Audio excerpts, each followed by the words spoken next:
unrelated, but I've been asked to MC Mark's Gillig's wedding. Oh, no kidding. Oh, nice. So I'll be on the mic, and I promised him over under 1.5 racial slurs uttered throughout the evening on mic. Count you.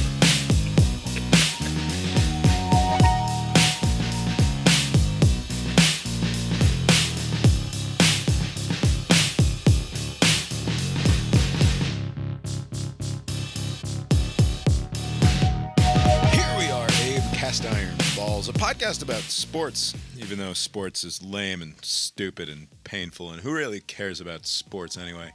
My name is Bob, sitting across the way from my good friend and co-host. That's Abe. How you doing tonight, Abe? Doing well, Bob. Yeah, here we are. Lori's here too. How you doing tonight, Lori? I'm actually fine. Lori's actually fine. The cope is strong with this one. Yes. Tonight is Monday, September 30th, 2024. It's a rainy day here in Charlottesville. Of course, can't complain relative to the awful events that unfolded in North Carolina and other parts of our southeast here in the United States. The images out of Asheville and other parts of western North Carolina is remarkable. Like it's the whole part of the state is flooded. Yep, seems real bad. Lots of water. We got some rain, which was enough to convince the local school districts to put us on 2-hour delays on both Monday and Tuesday, just because of some rain. Not because there are like known streets that are flooded out and impassable or anything like that, but just the prospect of there being some more rain, enough to delay the schools for 2 hours. Very silly. Is this rain tied to the weather event from the south, or just? I'm pretty sure that what we've gotten today and yesterday were Hurricane Helene remnants. Yeah. Okay. Or like outer bands anyway. I'm sure it's all part of the same system.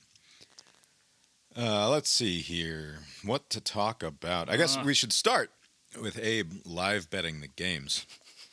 Abe, what's going on with this schedule this year? There's yet another doubleheader. Yet another Monday night doubleheader. You got the Thursday night game correct to move your live betting to 3 and 5. Worth noting, this is not against the spread. You're just trying to pick winners. In theory, pretty easy to do. Yes. Especially in the National Football League, where everybody knows basically what's going to happen even before the games are played. I don't know why they even bother. Oh, yeah. 3 and 5. We've got the Seahawks at the Lions, and then also the Titans at the Dolphins. Titans at Dolphins will actually factor into our CIB Pick'em game as we are awaiting Cousin Steve's final pick of the week to either go one way or the other. He's got the Titans as the moneyline favorite tonight, so just 2 points at stake for Cousin Steve. Abe, on the other hand, you could get right. You could get to 500 with 2 correct picks tonight. All right, so what are we going with? So this is still without Tua. The Dolphins are without.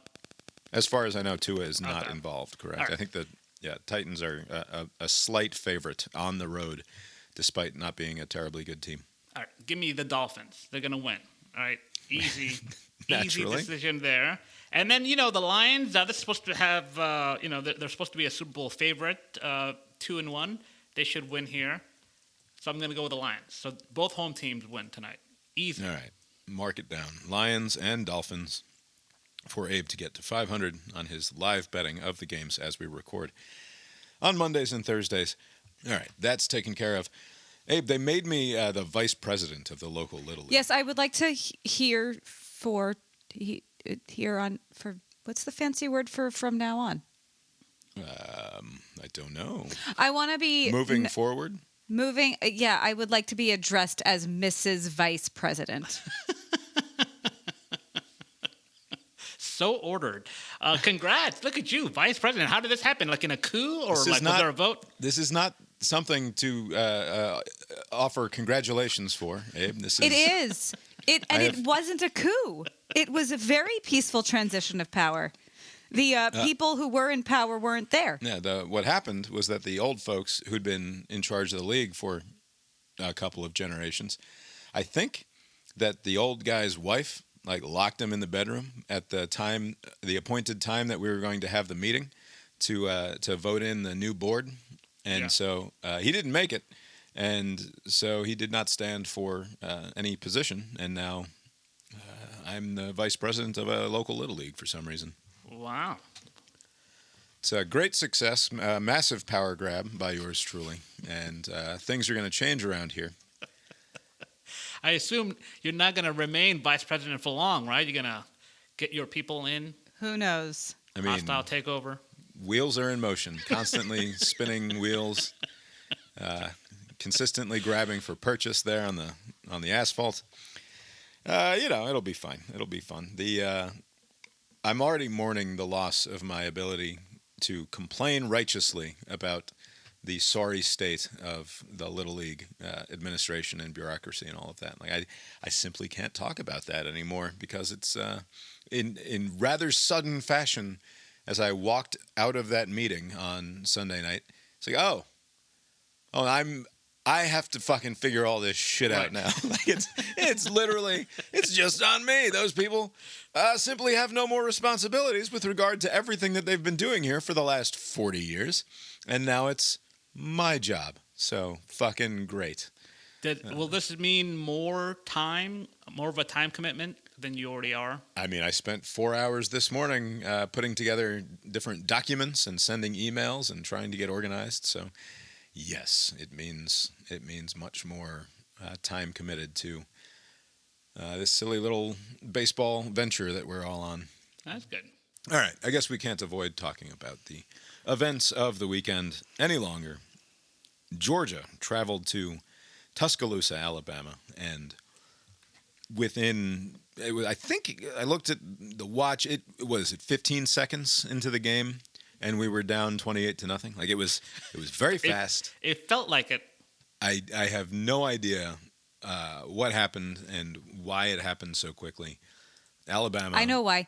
Why? Jalen Milroe. Yeah, Jalen Milroe, who looks like a Heisman Trophy candidate and perhaps winner anytime he takes the field against the Bulldogs, and very much does not look like that anytime he plays almost anyone else. His highlight reel is just against Georgia, right? Just don't watch the other games. Just watch me play Georgia.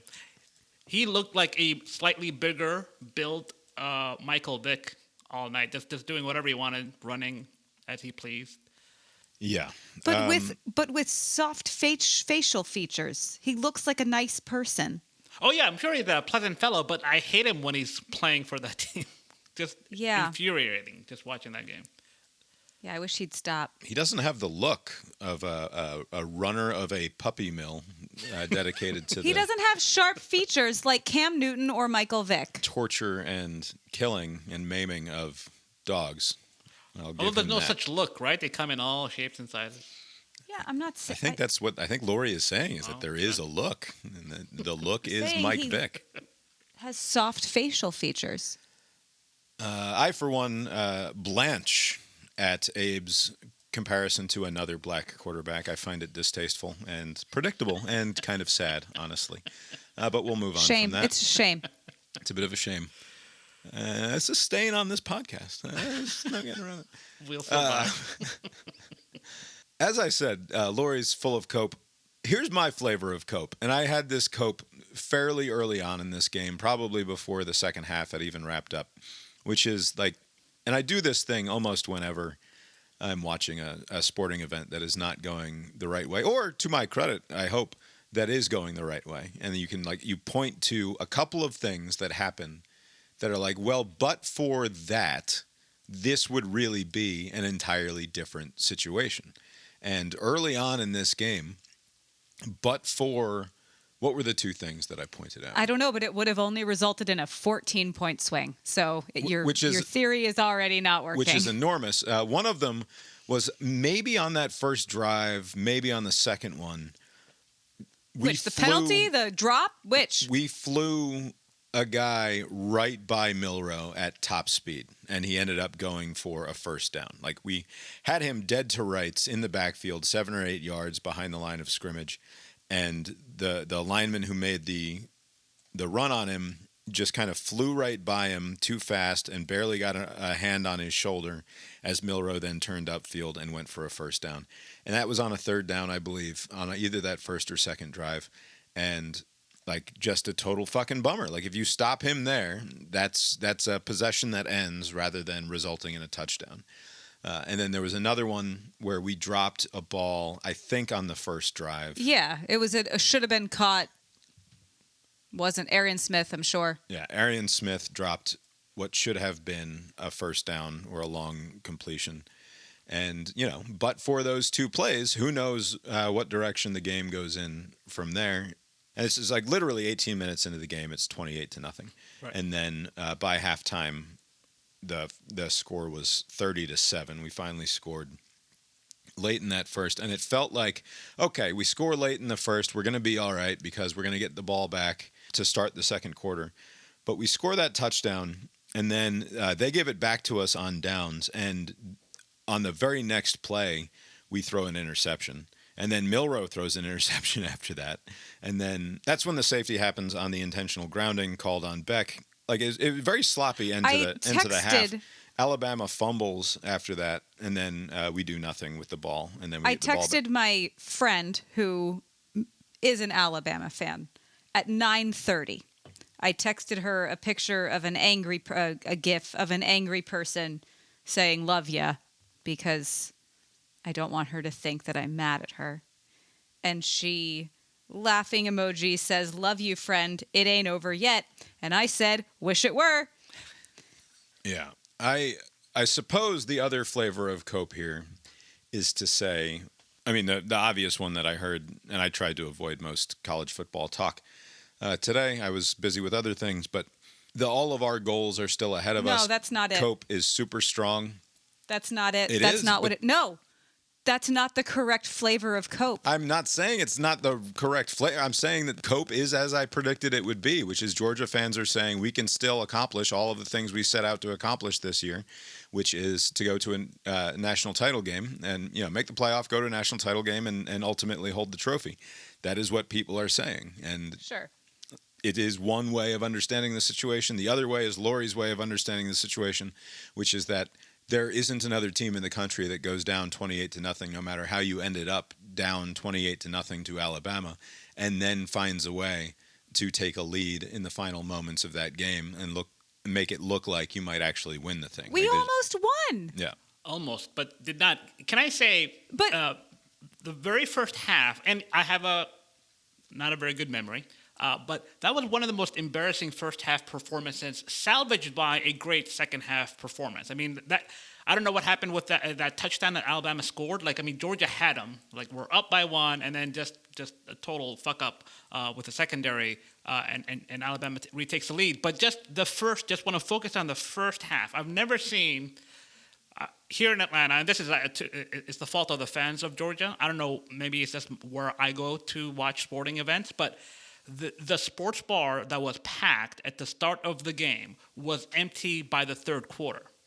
Adorable. The only fans that remained were Alabama haters from other teams. They still man, you just need to fuck this team. You guys need to do it. You're the only team that can do it. They were just basically just there, just hate watching, which was a stronger reason to stay than everybody else. I don't know. Maybe we just won enough titles now that it doesn't matter. But I was shocked that anytime a game feels out of control that early, you always have a chance to kind of claw back, because before you know it, it'll be 28-7. I mean, there was a safety. Then it's halfway, there, right? 30-15. You're like, wait a minute, we're not that far out of it. And then it slowly kind of comes together. It happened with the Patriots. The problem is that it was completely inconceivable watching those first 20 minutes of football that this team was going to figure out how to stop them. It did not look like that was possible. This looked like a team that was just going to lose by 100. Right. Alabama could do nothing wrong. Milroe did everything right. Our defense had no answers for anything that they were doing in those first 20 minutes.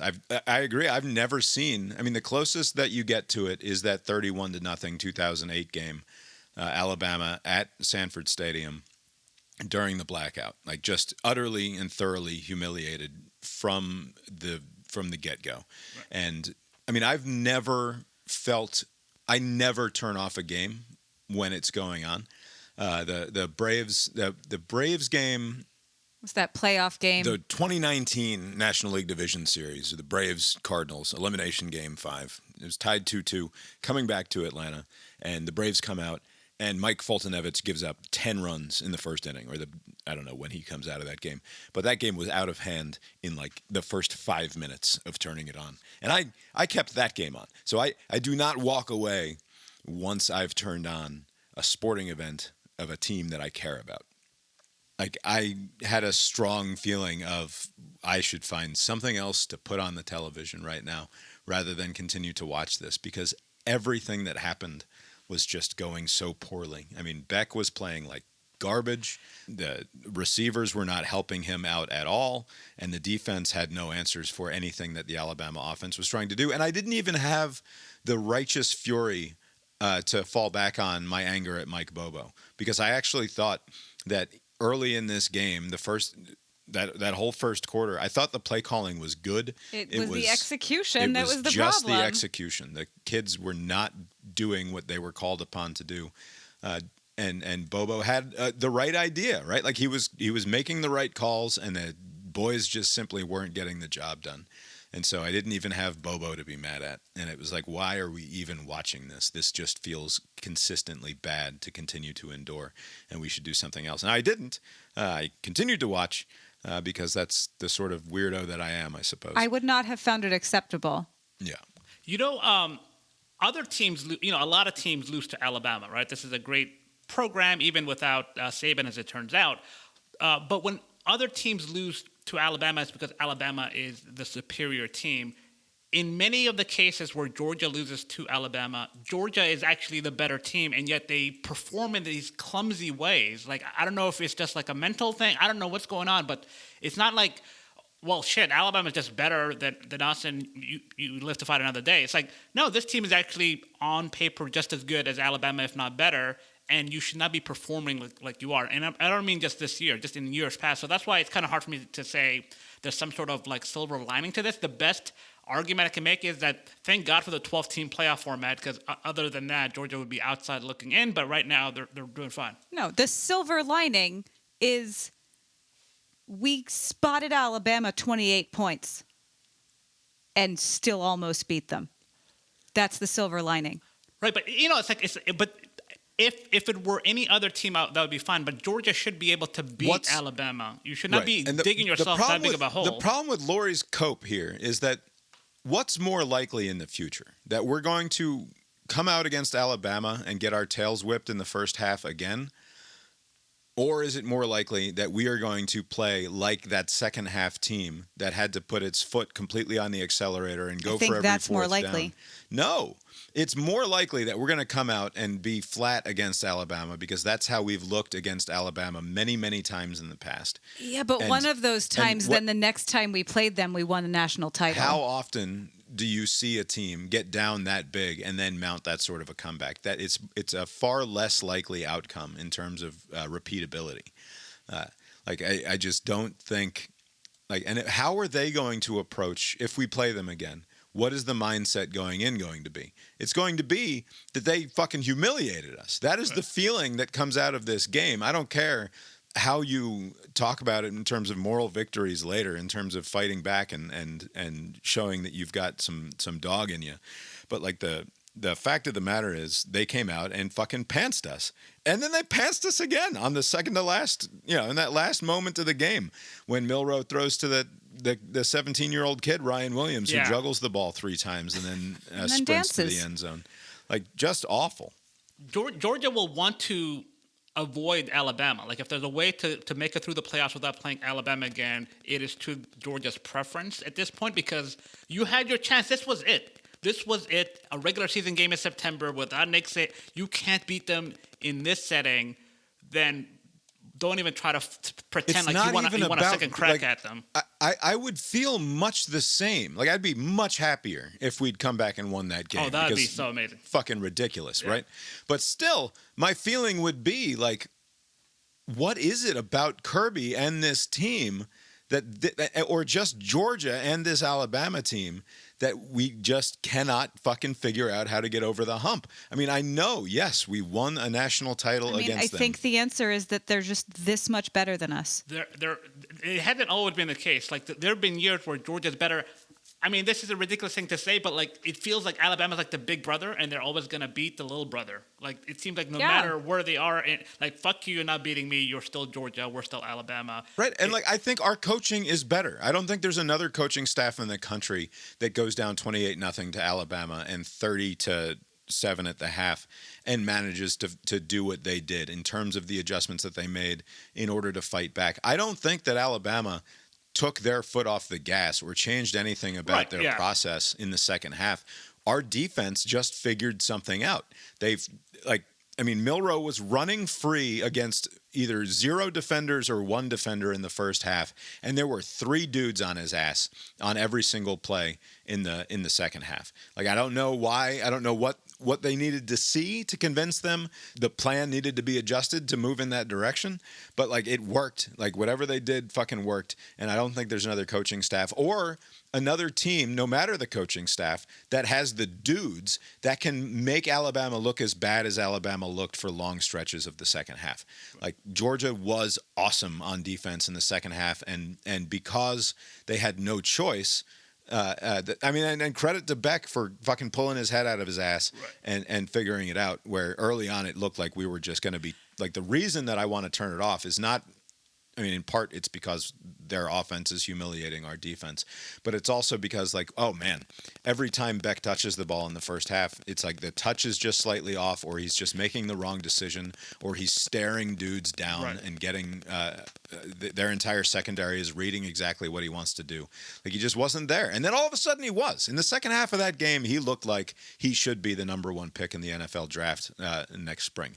Like he was that good for long stretches of this game. You know, there are teams that play better when they're behind, because it's almost like they're like, we have nothing to lose, right? They have this attitude of like, we don't have anything to lose. We're already losing, so you kind of play without the nervousness, if that's a word, and so you're able to mount a comeback better. That usually happens when a team is like nervous or like inexperienced, and Georgia is not that, and so that's why it's kind of hard to figure out what happened in the first half, to where they were underthrowing balls, they were not accurate, they're missing assignments, they're letting Alabama do whatever at the beginning. And then when they come down and they're like, hey, we're actually pretty good and let's do the thing and let's execute, they did, and they were able to almost win. And so like you have the skill set, you just are not either preparing right or I don't know what. This is only the second time that I can think of in the Kirby Smart era that we've come out and looked completely outmatched at the start of a game. We got down in the 2016 Ole Miss game 31-0 at the half. That game ends up 45-14. They scored 14 more in the third. We scored 14, a touchdown each in the third and the fourth. That was as bad a beating as a Kirby Smart team has ever taken, and that was way back. And it didn't count because it was COVID. No, that's 2016. That's year one. Oh, year one. Never mind. So, and yeah, like we've taken other losses, obviously, in the Kirby Smart era, but none that have felt quite like we were just completely outclassed for much of the game. And yeah, like I think ultimately it is the case, of course, that Georgia has all of its goals in front of it. It's just hard to imagine that this team is going to come out against Texas in a couple of weeks and look like they're the fucking confident world eaters that we believe them to be. Like, which team comes out, the second half team or the first half team? Well, and new goal should be to not get to the SEC championship game, because then maybe we won't have to play Alabama again. It's not even, that's the thing. Like, it's a bizarre situation where, I mean, you've got Texas A&M is the only 2-0 team in the conference, and they've got Mizzou, I think, coming up this week, which will be an important game. They don't have a terribly hard schedule, right? I think that they have Texas, but that's about it in terms of the rest Texas of their. It's pretty hard though. Yeah, but if they're 7-1 and playing in the SEC championship, I mean, who knows how things shake out there at the top? But if it's Texas A&M, it has the potential to be a very weird SEC championship game where you have some team that might not even belong in the conversation of making the playoff. They can go play Alabama. Go ahead. Yeah. And what, Georgia would host a game like before Christmas? Wouldn't that be nice? That'd be fun. And if you're not in the SEC championship, you're resting. Yeah, you basically do get a bye. Because like worst case is sort of losing the conference championship because then you've had to play that game, and then you're going to have to play another one sooner. If Georgia wins out and faces Alabama in the conference championship and then gets their asses kicked again, because I'm sorry, I have no choice but to say that we got our asses kicked on Saturday. I know that the scoreboard indicates that it was a one-possession game and that, in fact, we had an opportunity in the very last moments to tie this game. And really, I was really almost. I was losing my fucking mind because when we made that, when Dylan Bell is just wide open, that's the sort of play, the one that when we finally took the lead, that's the sort of play that you've seen happen to Georgia in heartbreaking fashion. It feels like year after year. It feels like Tennessee has done that to us. It feels like Auburn has done that to us. It feels like Alabama has done that to us. Auburn again. That's that wide open Dylan Bell where it's just he just got on the other side of the whole defense and now it's fine. That feels like it's gone in the other direction before. And I was freaking out. I legitimately could not believe that we took a lead in this game. And you could hold on to that feeling for 10 fucking seconds. 13 seconds. Because they come back to that commercial, after the commercial, and Milroe throws a 75-yard score to Ryan Williams. And it's well, now what? And then he marches them down the field almost again. Almost won. Now what? And almost does it. And I know this is just football and it's sort of modern day football, but I hated that last pass, the one that was intercepted. You've got one of the best quarterbacks in the nation leading your team. He's been awesome for 2 straight quarters, super accurate, and you throw what amounts to a back shoulder fade into the corner of the end zone, which is at best a 50-50 ball every single time. Do not throw 50-50 balls unless you have no other choice. This is a guy that had been carving up the defense for the entire second half, and then you put a stupid back shoulder throw, which is, again, it's a very low percentage play, and I fucking hate it. And it's become a major part of college football and the NFL for a while now, because if you drop it into the exact right place, it's completely indefensible, right? You put it in the right spot, and it can only be caught by your receiver, and great. But it's just such a low percentage throw when you consider the fact that he's as good as he had been for such a big part of that game. Come up with something else. Come up with something that either works across the middle or does literally anything else besides that sort of a low percentage throw. That because it's just 3 feet off, the receiver can't even really make an offensive pass interference to try to save the day. It's just right to the guy, and it sucks. What else is there to say about this game? Ryan Williams is obviously awesome. Yeah, he's amazing. He's going to be a nightmare for the next 3 years for this team. It was weird that it took so long to get our running game going also. It felt like Etienne didn't do very much until late, and then when you're down by that much, of course, it's hard to stick to the running game. But again, to Bobo's credit, I thought the mix was pretty good. I thought that the way that we fought back, they did stick with some. They didn't fucking panic. Beck didn't have to throw the ball 70 times. They kept running the ball. Things were pretty much okay. It's weird to me what a complete nothing situation we've got at tight end. It feels like. I guess Lucky had a touchdown catch on Saturday, which was good. But Oscar Delp was supposed to be a big part of this offense and seems to be stuck doing all of the blocking and not being able to get downfield to become much of an offensive threat. What else did we see in that game? I mean, we almost won, considering how it started. The effort of the individual players that did not give up and stop trying, given the circumstance, is not something you see a lot of. Yeah. It's incredible. I wouldn't try. I was not trying anymore. And it wasn't even much for me to try. I was sitting on the couch. Yeah, I was trying to finish as many drinks as quickly as possible, as it turns out, which was not the Bob best got real plan. drunk. He puked. Oh, yeah? Yeah, I mean, we don't have to tell everybody, but I'm telling everybody, because you did. I didn't puke like in the course of the evening. I laid down finally after way too many drinks and After having passed, to be convinced to go to bed. and passed out in the bed, and then like an hour later found myself like sitting up and saying, "Uh-oh, it is time to be done with whatever is inside the body because there's too much of it." And so I went and cleared the system. To some that's what you do when you're grown up. All right? Yeah. You just acknowledge that you've overindulged and you go take care of the problem. But yeah, I drank too much. That was stupid. I shouldn't do that.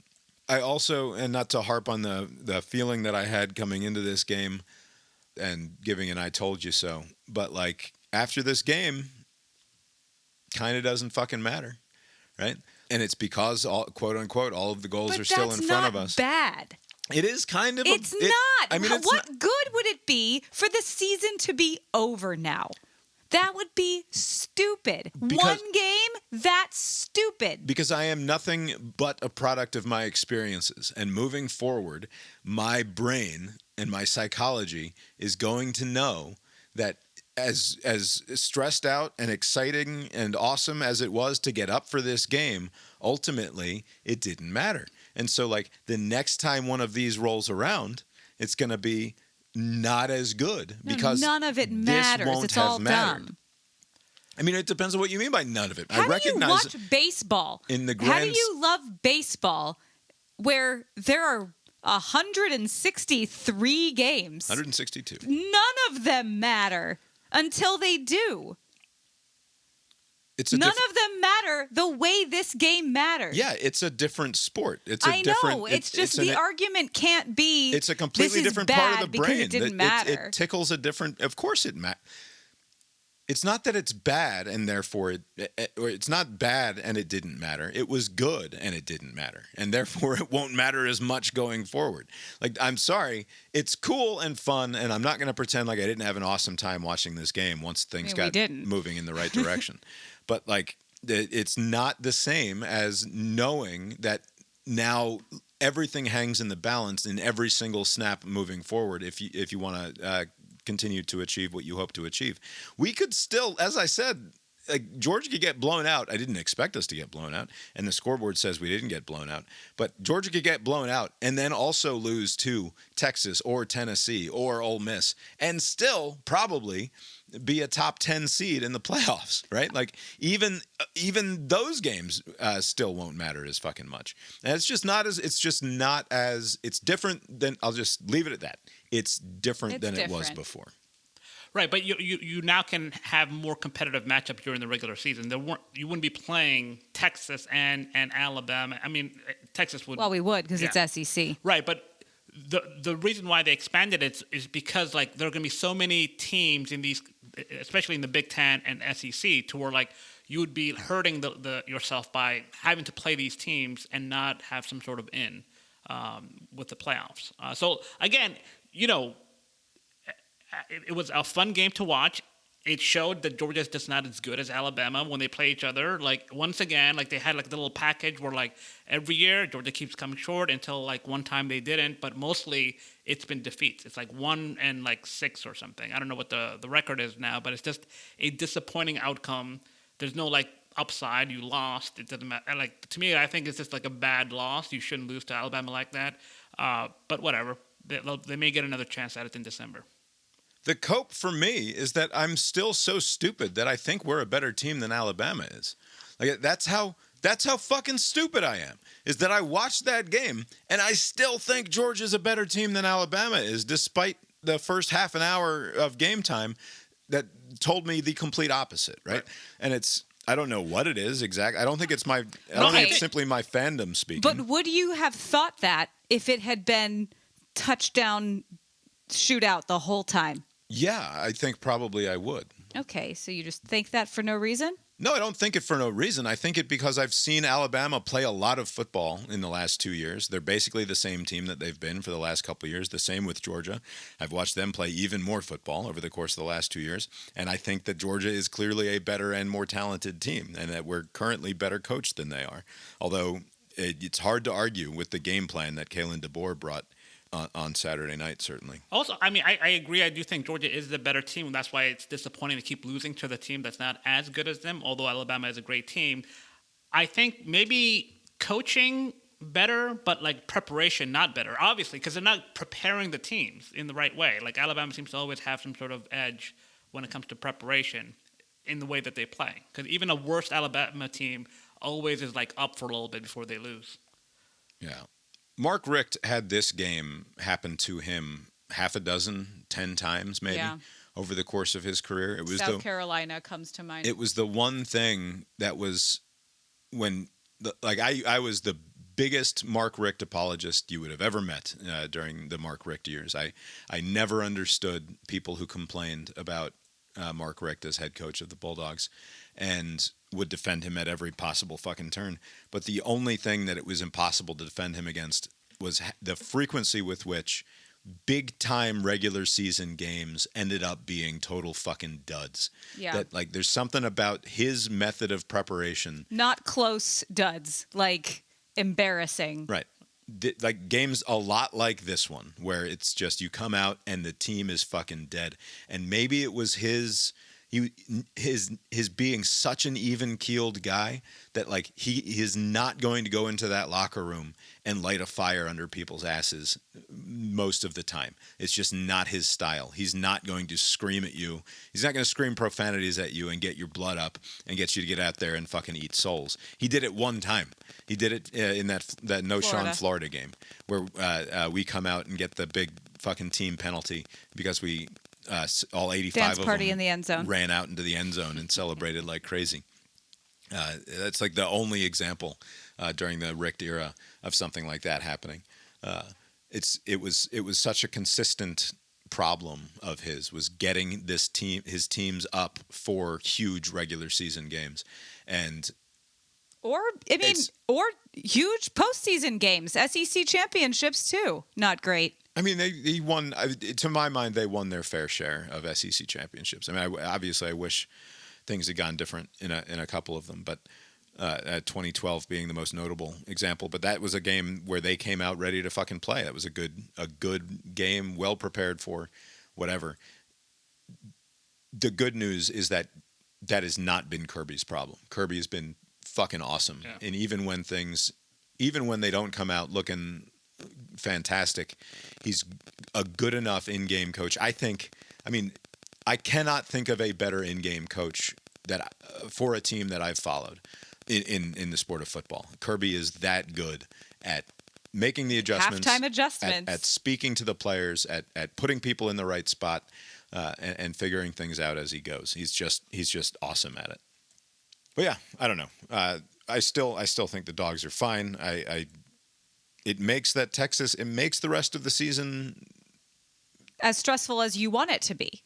Perfectly stressful. And who knows what we see moving forward. I cannot imagine that we see anything quite like this again. I cannot imagine that the defense comes out and looks like such total fucking chaotic mess in any of the games moving forward. Do you anticipate any sort of slow start against Auburn next week? I don't see how. No. I mean, I hate to say things like this because it's like a, freezing cold takes, hot eat shit thing. I feel bad for Auburn next week. I feel like that's not. Is that game at home? We're home. At Georgia. We're home. Yeah. Like I can also see us being sort of hungover from this game. I mean, I certainly was on Sunday, but I don't. We can talk about that on Thursday. Yeah. All right. Let's move on to some of the other college football. Ole Miss. Action. I choose Ole Miss. We had Ole Miss against Ha! Kentucky. Kentucky did precisely the thing that I was begging them to do on Thursday, which is to make Jackson Dart and the Ole Miss offense look as pedestrian as they made the Georgia offense and Carson Beck look when we played them. And they did it. That Kentucky defense was stout once again. They sort of controlled that game as much as they could be expected to control it.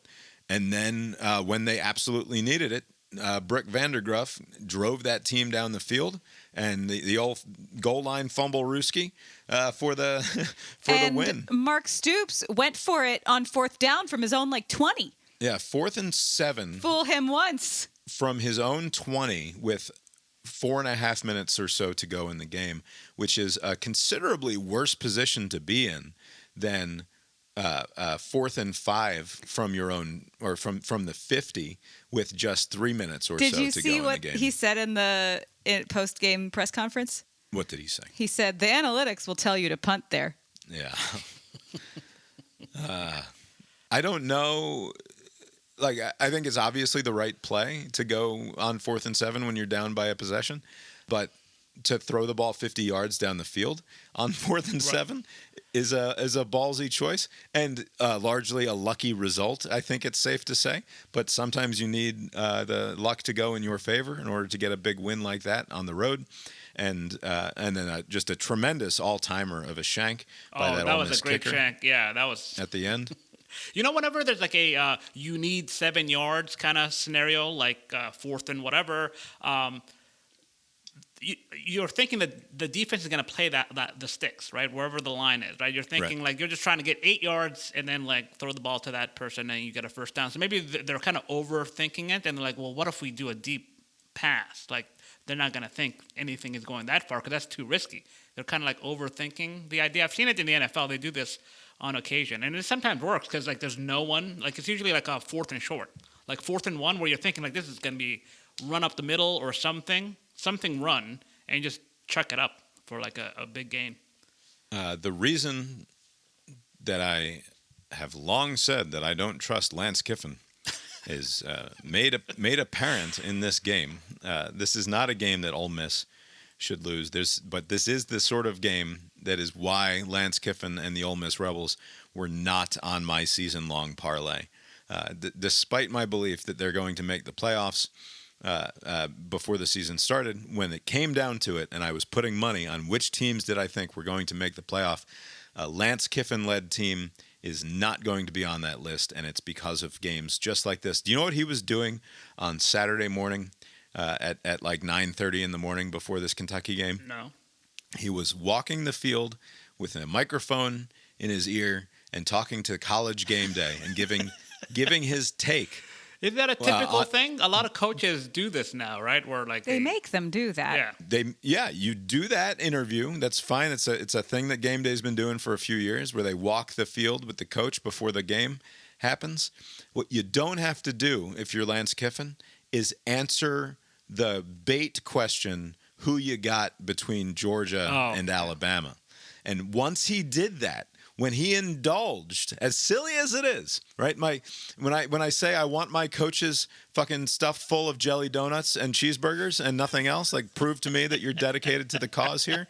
Much in the same fashion, I want my coach to be a hard-ass, obnoxious asshole when he's asked about a game that's not his, when he's got a home game against a conference opponent that You're supposed to like pretend you're like, I don't know what games you're talking about. Absolutely. Yeah. I don't even know that there are other games going on today. I'll look at the box scores in the newspaper tomorrow when I wake up, maybe for a minute before I head to the office to start eating tape for next week, is what he should be saying. He should say, when you're asked, hey, what's your take on Alabama, Georgia, you should say, are we playing them today? I thought we had Kentucky. Are those two guys playing? I guess. Oh, well, good luck to those involved. I don't know anything about that game. That's what you should say. We're focused on Kentucky. Yeah. Instead, he rips off a Roll Tide or something along those lines, and says that Alabama's going to win.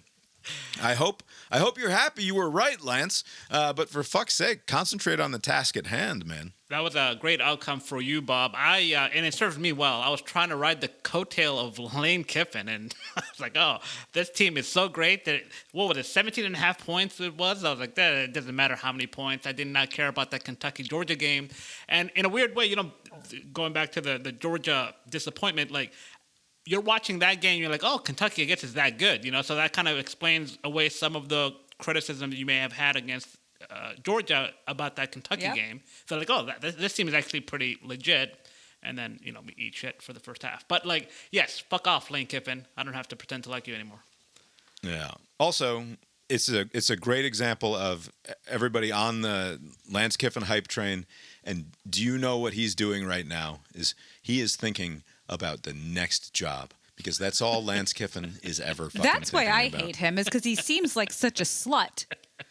You know what else he was doing last week? Instead of getting ready for Kentucky, he was recording. Fucking? I don't know. He was recording TikToks with his college-aged daughter, talking about what their December plans were going His to be. And how college-aged daughter? he can't go to New York City with her because he's going to be involved in the playoff and that sort of thing. That's risky. Eat shit, Lance. I mean, he might still. All right, let's talk about another college football game that happened on Saturday, much to the delight of the man from Plains. More Jimmy? Oklahoma goes to Yeah. the Plains in Auburn, appropriately enough. And while not really dominating in the fashion that I expected them to dominate this game, does end up getting the win. I had predicted, as Auburn was looking awesome in that first half. Let me pull it up here. Peyton Thorne, who is Auburn's quarterback, had been awesome in the first half and was hitting all of his guys and not doing the wrong thing at any point. And I texted to all of my different football chats, QB, it's in the CIB chat, QB Thorne here will fuck something up in amusing fashion eventually. And then later on in this game, we get to this moment. Thorne. It is intercepted! Intercepted by Lewis! Kip Lewis! Could he? My oh my! Pick six! And just like that, a 63-yard pick six interception return touchdown by the captain today, Kip Lewis. And I love what Oklahoma did on that. This choice by Auburn, by Hugh Freeze, the play call here and then the execution by Peyton Thorne, they're on their opponent's 48-yard line, or 43-yard line. They've crossed over into the opponent's territory. They're within a couple of yards of field goal range, allegedly, by their kicker. It is 3rd and 4 with 4 minutes and change to go, and they have a 5-point lead. In my mind, and by the way, 21-16 tells you that Oklahoma has not moved the ball very well in this game, because in fact they had not. Their quarterback, who they replaced a couple of weeks ago, is fine, might be good eventually, but he's a running guy who's not much of a threat to throw the ball, and had not been very productive against this Auburn defense throughout. On 3rd and 4, from your opponent's 43, nearing field goal range with a 5-point lead, you run the ball 2 times, right? That's what you do, especially when you have a quarterback who has consistently through the year thrown the ball to the other team, right? Hugh Freeze, famously, a couple of weeks ago, in fact, said, we really need to find a guy who won't throw it to the other team. And then on 3rd and 4, up by 5 with 4 minutes to go in his opponent's territory, he decides to throw the ball again. And the result is one of the most exciting taints that I've ever had the pleasure of experiencing live, because I fucking freaked out. It was awesome. They're Auburn's behaving as if they're down. Like, this is like a empty shotgun, like 5 out receivers. Like, it's like we need to like move the ball here. Like, instead of just run it up and see what you can get. Like, you're up. I mean, just don't fuck it up. And also, I'm not even sure. Like, when you showed it, I don't even know who he's trying to throw it to. Like, there's so many Oklahoma players around the one Auburn player. Well, to be fair, it does get tipped at the line from the charging guy. But he's trying to get over. I'll show you where he's trying to go. He's trying to go right. This is awesome podcast, I'm sure. He's trying to go here, right? He's trying to go to this guy, but that's trying to get over the entire line, and like the guy does have a step on the defensive back there, but there's a guy right in the way who makes the interception. Great play by him. And that guy is sort of already falling over, it seems like. So I'm not sure, like best case scenario, he needs to put it here. In reality, he's probably throwing it to about here, and it's not going to work out either way. But yeah, not a great decision, not a great play call, but much to my amusement and to Jimmy Carter's benefit in terms of the outcome there. All right, what other games do we want to touch on before the Virginia Tech situation? Virginia Tech loses on Friday night. That ended up being a very exciting game. Virginia Tech had a lead for much of that game, and Miami scores 2 touchdowns in the fourth quarter to Virginia Tech's mere 1 touchdown to secure their victory. Cam Ward did not look great in that game. Miami's defense certainly did not look very good either. Virginia Tech throws a Hail Mary that appears to be successful. The referees call it a touchdown on the field. Then it gets overturned upon further review because they see the ball moving after the guy has come down with it. He did not, as they say, maintain possession of the ball all the way through contact with the ground or through the end of the play or what have you. And so they end up handing a victory to now still undefeated Miami. Did you watch this or see the highlights from this? I did not catch this game, no. All right. The highlights are worth checking out just because of that last play. And, like, it's very much... It's heartbreaking. The last 5 to 7 years of NFL and college football, you could sort of sum it up in just the statement question, what is catch, period.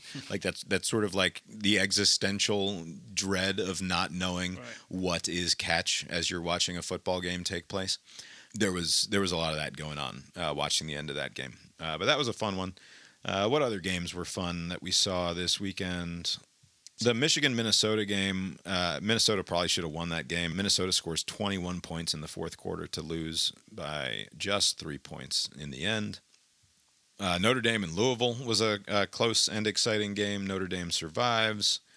Clemson rolls once again against much lesser competition in Stanford. And yeah, Texas A&M stays 2-0, undefeated in the SEC with a win over Arkansas. That was closely fought, and Arkansas kind of fumbled things away at the end there when they had a chance to win in College Station.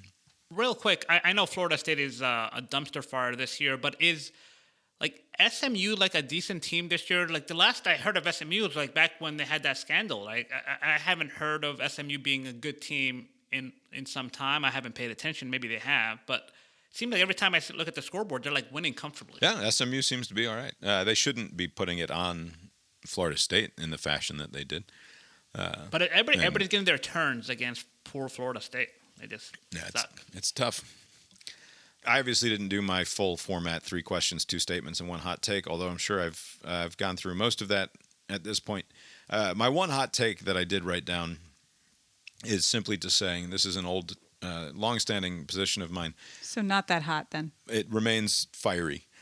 Intentional grounding is a stupid rule, and as purely representative of what makes football a fundamentally silly sport, intentional grounding is nonsense. It is arbitrary, and like a lot of football rules, it doesn't really cohere to a particular, like a fundamental law.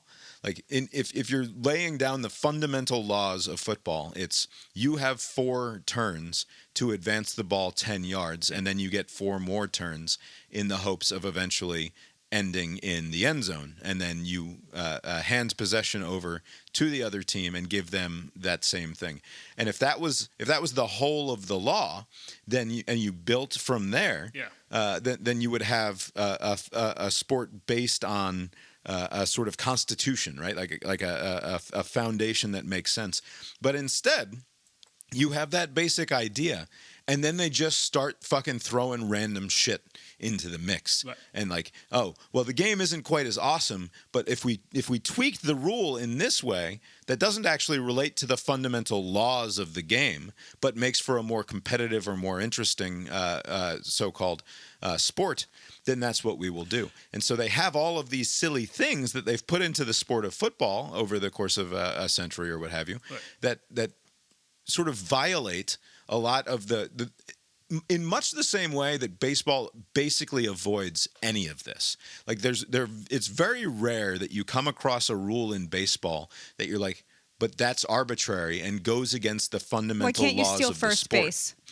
Because you have not put the ball in play. If you're going to advance to the next base, Why can you do it on a drop third strike then? we've had this conversation many times. You simply refuse to accept the answer, which is that the play is not complete unless it finishes in a player's glove, right? So an out cannot be recorded unless the ball has been successfully acquired by the defensive team that is attempting to make the out. You cannot have a put out when the ball has not landed in a glove. That's why you can run on a dropped third strike. Just to figure out your angle here. So, what is your problem with the intentional grounding? It's arbitrary. There's no reason why an incomplete pass should be against the rules at any point, because you're not gaining an advantage. It's a response to you being able to get out of a problem by simply throwing the ball away, which is itself a penalty, right? That is a loss of downs when you choose to throw the ball away. Why that's not enough of a penalty is a little bit beyond me. Why we need to add an additional penalty onto that doesn't make sense to me from the standpoint of, does this or does this not violate the fundamental rules of the game? Now, I will grant that perhaps there should be, if you're going to say there should be a foul for intentional grounding, it certainly cannot be for any pass that travels beyond the line of scrimmage and lands in the field of play, right? Like, it's one thing to say he chucked that ball 47 yards into the second deck and entirely out of bounds. That's not sporting, right? That's not within the spirit of the rules. You've thrown it into the hot dog stand. Right. That's not cool. But if you successfully manage to find green grass with a forward pass, next down, there should not be any such thing as intentional grounding if that's the result of the play. There are 2 points. One I agree with and one I don't. There should be intentional grounding, obviously, for one reason. When you're in possession of the ball, you're responsible for the ball, right? It is a live ball. And if you're abandoning the ball for the strict purpose of avoiding a sack, right? You're trying to escape a more costly consequence of your actions, right? You're like running around in the backfield, and let's say you're about to get sacked by like one of those Watt kids or whomever, and you just kind of like, oh fuck, that's not my ball anymore. Just throw it away, and then you get to go back to your 3rd and 10 or whatever it is, back to that line of scrimmage that you had before, even though you're like 20 yards back now.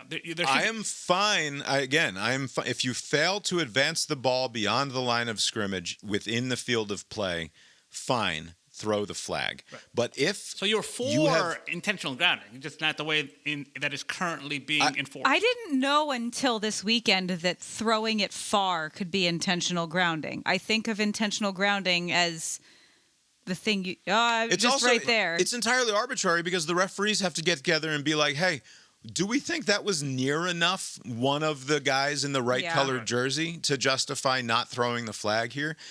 And also if you throw the ball into the air and your guy doesn't quite realize it and peels off in the wrong direction, why is that intentional? Right, I think you're right. I think those kind of things, you don't want to get to trying to figure out somebody's intention. There are errant throws, even if you were trying to throw the ball to somebody. I watch a lot of errant throws when Anthony Richardson plays, right? So you should allow for failure to happen. And so the way they have it to where between the tackles, and if it's a clear intentional grounding, call those. But anything else, do you know how many times in his career I watched Eli Manning intentionally throw the ball into the ground at the feet of a receiver in a purely non-sporting way, basically, right? By every reasonable definition, he intentionally grounded the ball right into the feet of the person who was the targeted receiver, and never got a penalty for it because he did not violate the letter of the law, even as he was violating the spirit of the law constantly, right? He was is a thing that I'm sure I've said on the show before. One of my favorite things about Eli Manning was how good he was at not dumping the ball off to someone who was going to lose his team 5 yards. Eli would rather take the incompletion and the hurt to his completion percentage than get it to a guy who's going to be tackled in the field of play for a loss of 2 yards, right? Like, and he was really good at knowing when to just dump the ball into the turf, violating the spirit of the intentional grounding law all of the way. Right. And so, like, if you're going to tell me that a clear situation of intentionally grounding the ball is not a penalty just because the quarterback is better at it than some other guys are, like, then again the rule is entirely arbitrary again, and it's not actually solving any of the problems. You would find more problems if you got rid of it entirely, because then you would have situations where this should have been a sack situation and the person just got rid of it, and then it's no longer a live ball. Like, that's not fair either. Again, I think that as long as you throw the ball to some green grass beyond the line of scrimmage in the field of play, you solve most of the problems. So you're saying, like, even if I'm about to be sacked and I'm like about to hit the ground and I just kind of just do like a half-hearted like 2-yard pass to the ground, like literally just to there's nobody within sight, but it's in the grass.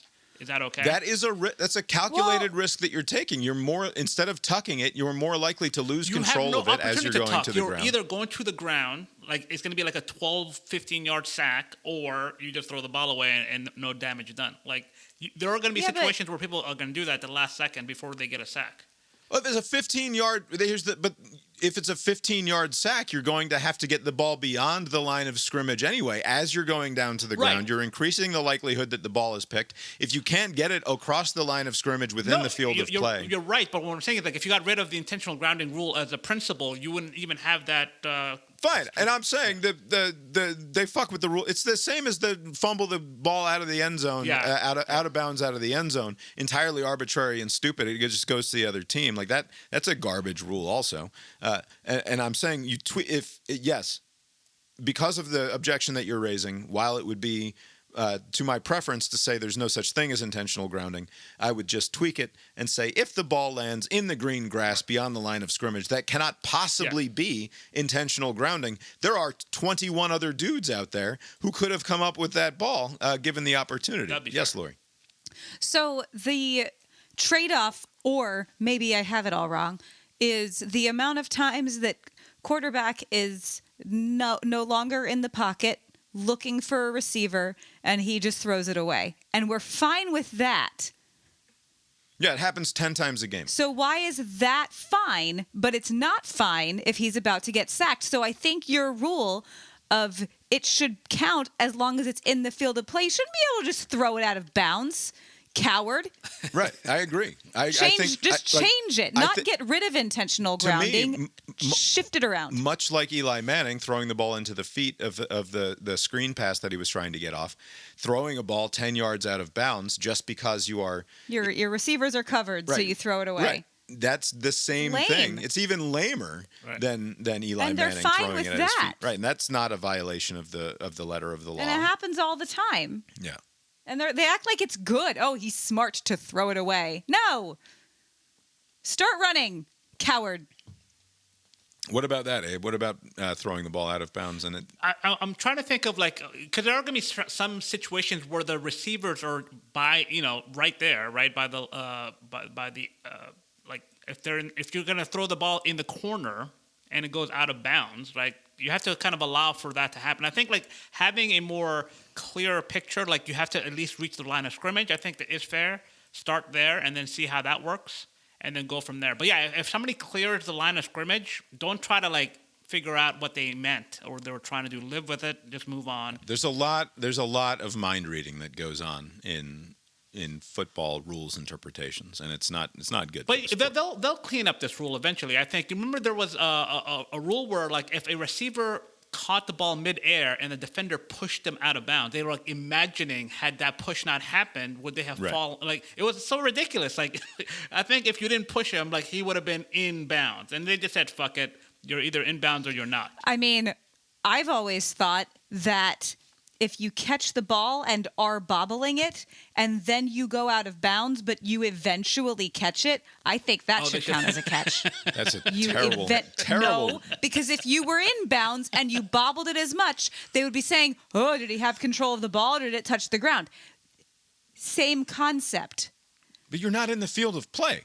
It's called the field of play for a reason. If you do not come It was down eventually caught. yeah, somewhere else in fucking Whatever. somewhere out in the county, it wasn't caught on the field of goddamn play. One, this is a quibble that I've had for a while, but like, why is there discrimination against the feet in the NFL? You know, like it's like one shin, like one forearm, like you just need one body part, except if it's your feet, you need both of them. Like everything else is like, oh, fucking one knee, one buttocks is fine. Like, but you need both feet. In college football, one foot will do the trick, but I don't know why you need 2 feet in the NFL when all the other parts are just one.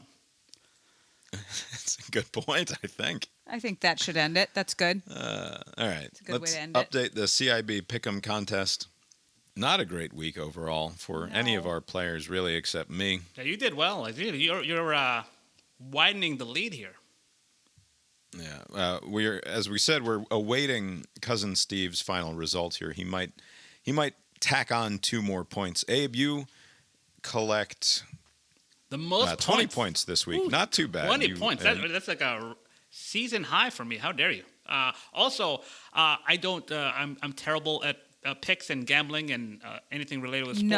No. Don't say that about yourself. The only times I've ever made money is betting on Alabama against Georgia. Like, that's the only time. Right. Could it's you like stop? The one reliable Could you thing. maybe stop doing that? It's not my Could doing. you stop doing It's that? Those Do you kids. see how this has been? Stop doing that. I did not bet. I mean, I guess I picked them, but, they came through again. That's fucking Alabama team. Yeah. Abe collects 20 points. I collect 35 points on the weekend with 3 underdog outright winners in BYU, FIU, and the Vikings. This should be the last time Sam Darnold is questioned, right? This guy is clearly like on an MVP pace. Didn't they ran out to like a 28 to nothing lead themselves, Yes, and then they just did. barely hung on Yeah. for a 2-point win, I think. Good for them, though. And I think, didn't Jordan Love play in that game? Yeah, he was like hobbled, but he played. Yeah. Lori comes up with a mere 5 points on the weekend. I don't like this game. Tough sledding for Lori. Don't care.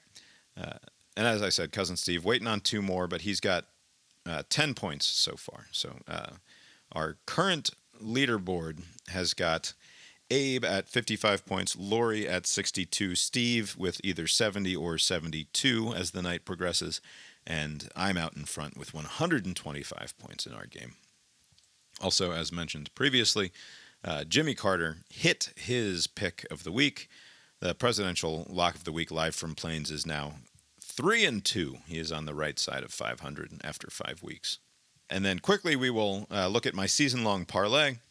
I bet on the following 9 teams would all be in the playoff if all 9 of the teams make the field of 12 at the end of the season. I will have turned a $50 bet into nearly $25,000. Remains severely unlikely.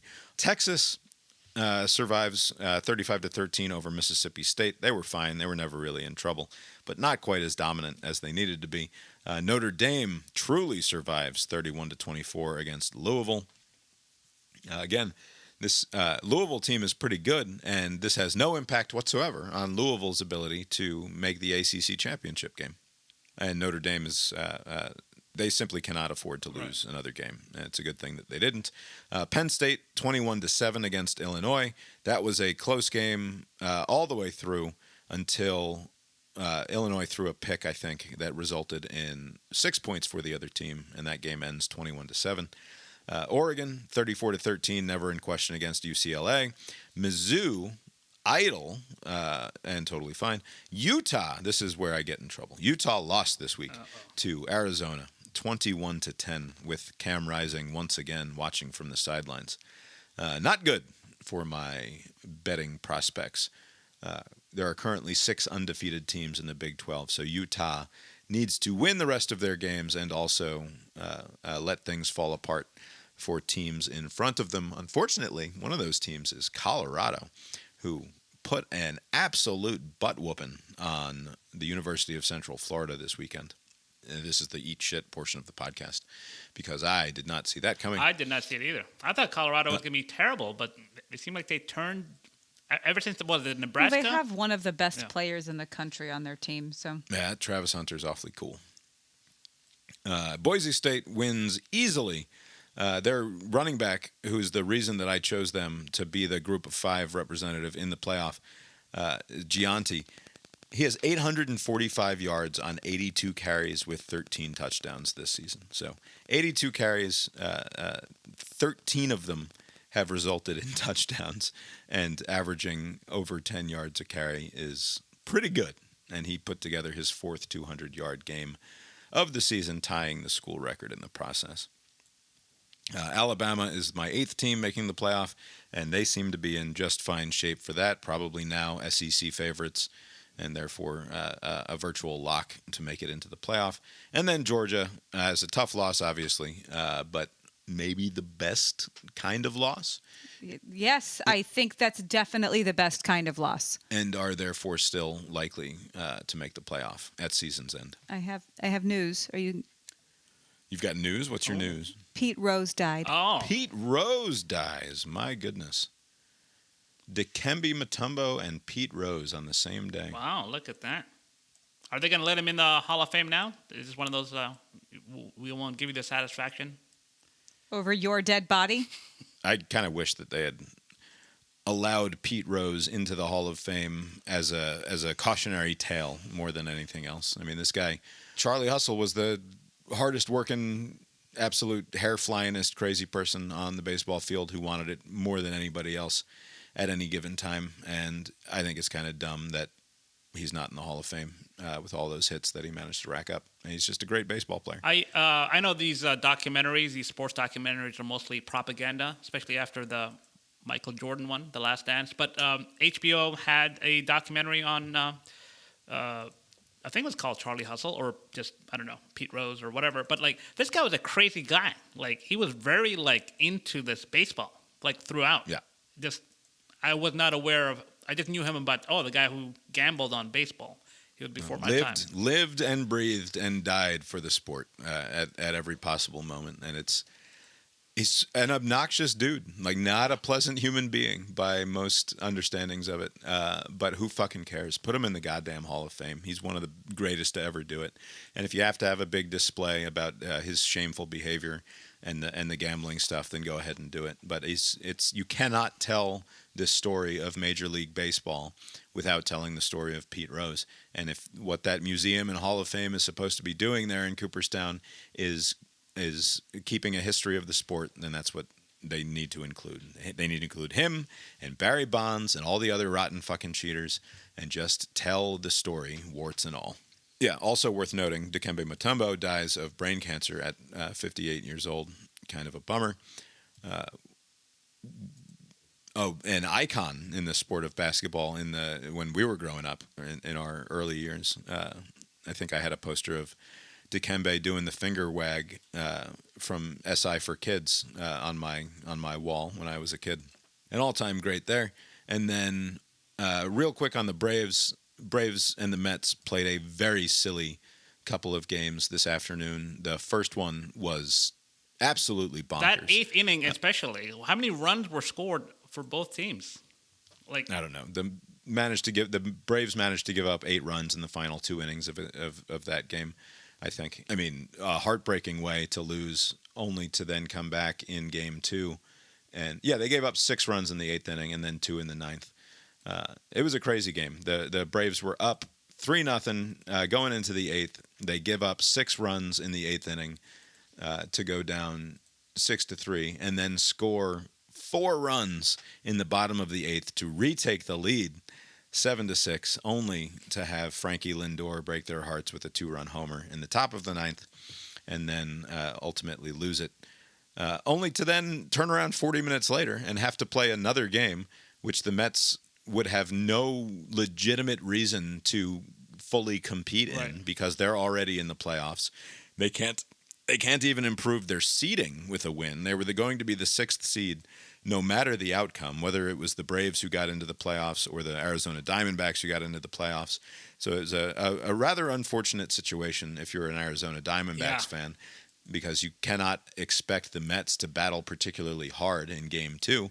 and the Mets strike out. I think 7 out of their first 9 hitters struck out, which is what you expect to see after you've clinched the fucking playoff berth. They're drunk already. Bob, if you are a hate manager for the Mets, and there's really no upside for you trying in the second game, it's to your advantage to prepare for the playoffs. But you have a hated rival that you can deny the opportunity for them to make the playoffs. Would you go for it just to fuck with them? Yes, because it's bad juju not to go for it against your hated rival. And I expect the Mets will pay dearly for this fact.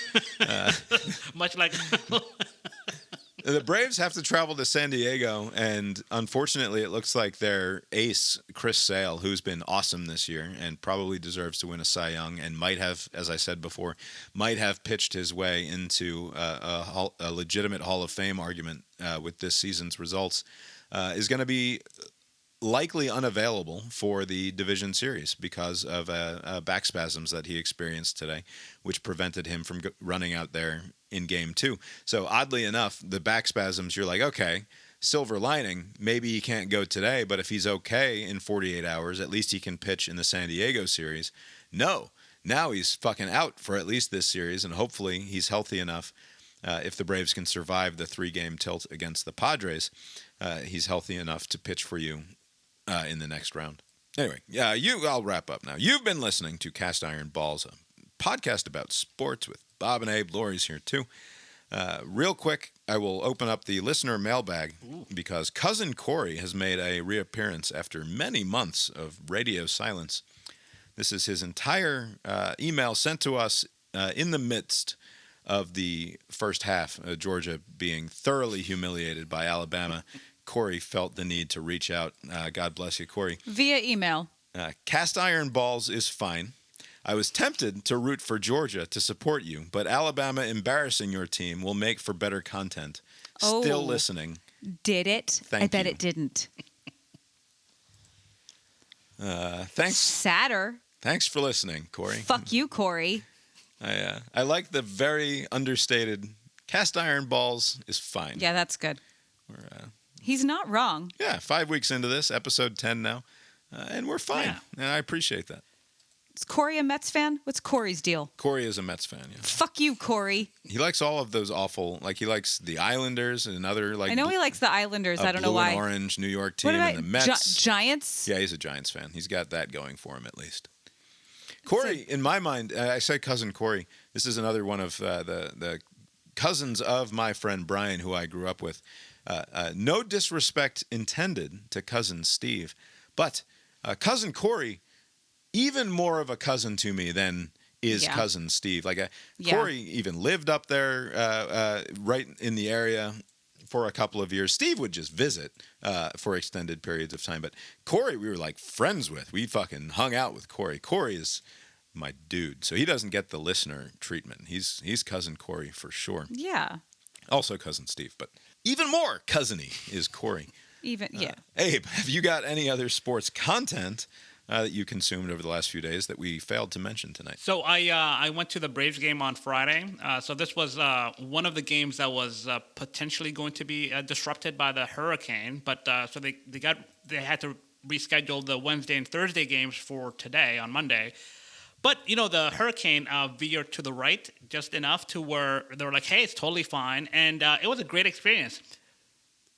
This was the quickest, shortest baseball game I've been to. First pitch was 7:20. It was done in under 2 hours. I was home by 10. It was just a perfect game, and this new rule with a pitch clock.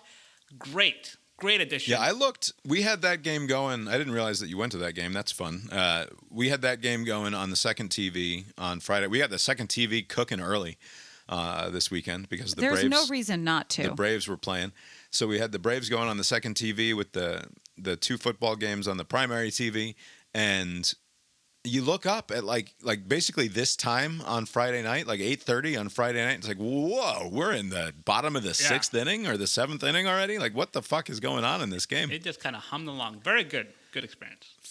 Yeah, fun weekend for the Braves to win those games against Kansas City on Friday and Saturday, only to be in a situation where even if they lost on Sunday, which they ultimately did, All they needed was for the Mets or the Diamondbacks to also lose, and they would have been into the playoffs and wouldn't have had to worry too much, wouldn't have had to stress, anyway, about these Monday games.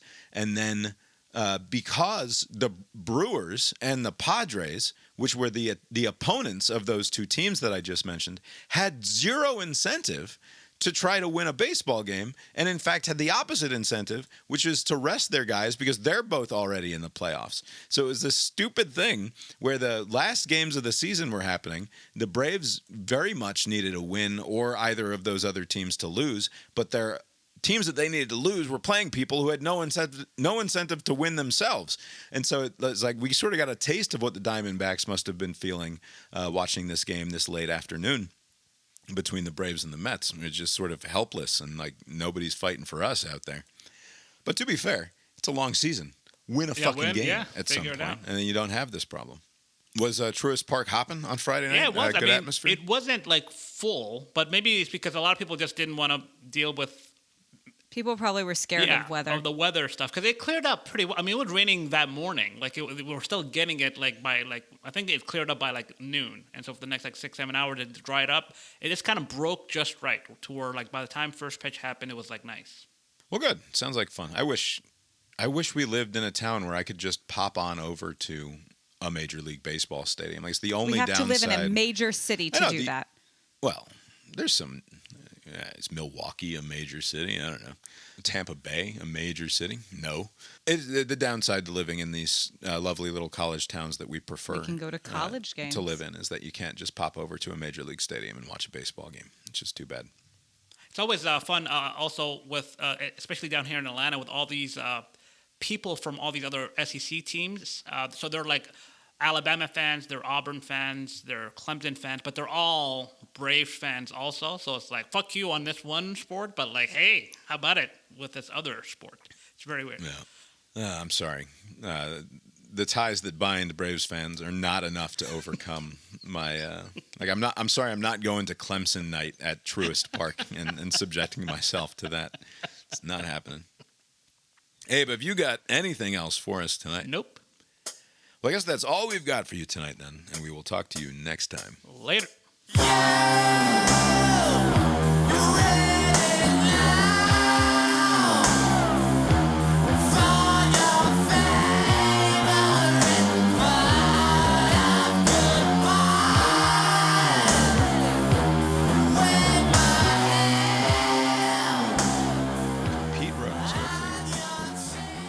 How old was he? 83. That's a good number. 83. I mean, brain cancer in your 50s got to suck. Same thing with Brett Favre.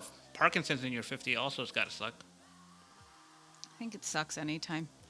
I mean, give me Parkinson's in 90. I don't want Parkinson's. The thing that most... I mean, no one wants it. Obviously. Although Parkinson's isn't... it's not... It's related to dementia, but it's not dementia, right? You don't lose your fucking shit. That is true. I just don't want dementia. That's the one. I really don't want to lose my mind. I don't want to ever lose the ability to read a piece of paper and have that knowledge enter my brain and be able to help me make sense of the world. Wouldn't it be? I mean, wouldn't ALS and Huntington's disease be worse? Where your mind is alert of your body just decaying, and you can't do anything about it. You're fully aware. I think dementia's the worst. I don't know. I feel such a consistent disconnect from my body anyway. What is this thing that represents me in the physical world relative to my concept of myself and my brain? I think this is probably knock on wood. Yeah. I sort of feel like I'm constantly living in a state of permanent dissociation between mind and body. So what would ALS be? Right. But a little bit more of that.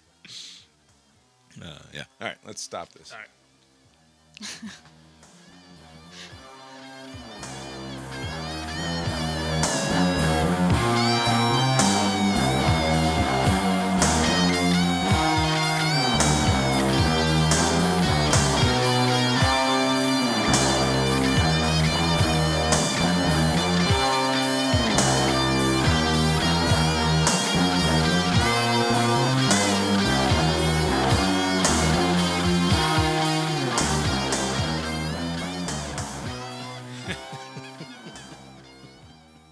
fucking hate that Brandon Nimmo. Here we go. There you go.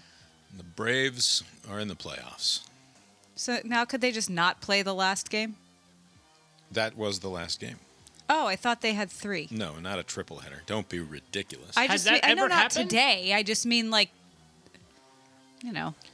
And now the tomorrow. Mets and the Braves will join each other Aww. on the field to For hugs. celebrate that they both are in the playoffs. Oh, that's Imagine being a nice. This is Diamondbacks fan best right now. case. Collusion. There's collusion on the field.